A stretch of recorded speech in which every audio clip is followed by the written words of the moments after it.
Welcome back. એક તરફ ચોમાસું અને બીજી તરફ તંત્રની બેદરકારીથી ખેડાની રસુલપુરા મહી કેનાલનું સુપર પેસેજનું એક તરફનું મોટો ભાગ તૂટી પડતા મોટું ગાબડું પડ્યું।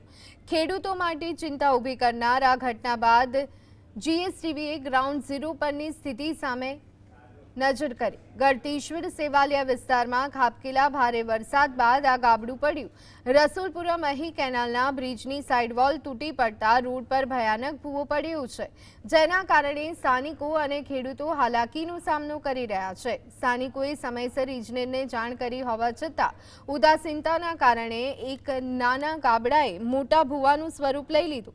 વરસાદી પાણીના તીવ્ર પ્રવાહને કારણે બ્રિજ પાસેનો અડધો રસ્તો ધોવાઈ ગયો, જેના કારણે 300 થી 400 ખેડૂતો અને ગ્રામજનો માટે પોતાના ખેતરે કે અવરજવર કરવાનો માર્ગ સાવ બંધ થઈ ગયો છે। સ્થાનિકો અનુસાર 10 વર્ષથી કેનાલની જાળવણીનો અભાવ છે।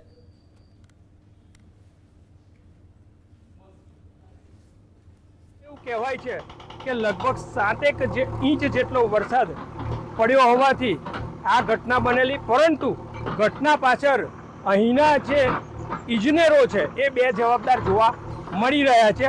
અત્યારે તેમને ડાપણ આવતા તેમણે જેસીબી દ્વારા કામ કરાવવાનું શરૂ કર્યું છે અને હવે આ કામ ક્યારે પૂરું થાય છે એ સમય બતાવશે।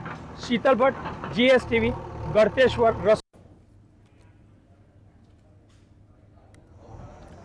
છેલ્લા ઘણા વર્ષોથી આ જર્જરિત બ્રિજ કે કેનાલનું કોઈ રિપેરિંગ કરાયું નથી। કેનાલની આસપાસ ઉગી નીકળેલા ઝાડી ઝાંખરાની સફાઈ પણ તંત્ર દ્વારા કરવામાં આવી નથી। સૌથી મોટી વાત એ છે કે સતત 5 દિવસ સુધી ભૂવો એમ જ પડ્યો રહ્યો અને સ્થાનિકો હેરાન થતા રહ્યા। છેક 6થા દિવસે તંત્ર કુંભકર્ણની નિંદ્રામાંથી જાગ્યું અને સમારકામની કામગીરી શરૂ કરી। ગામ લોકોની લાગણી છે કે અધિકારીઓની બેદરકારીની સજા આખું ગામ ભોગવી રહ્યું છે।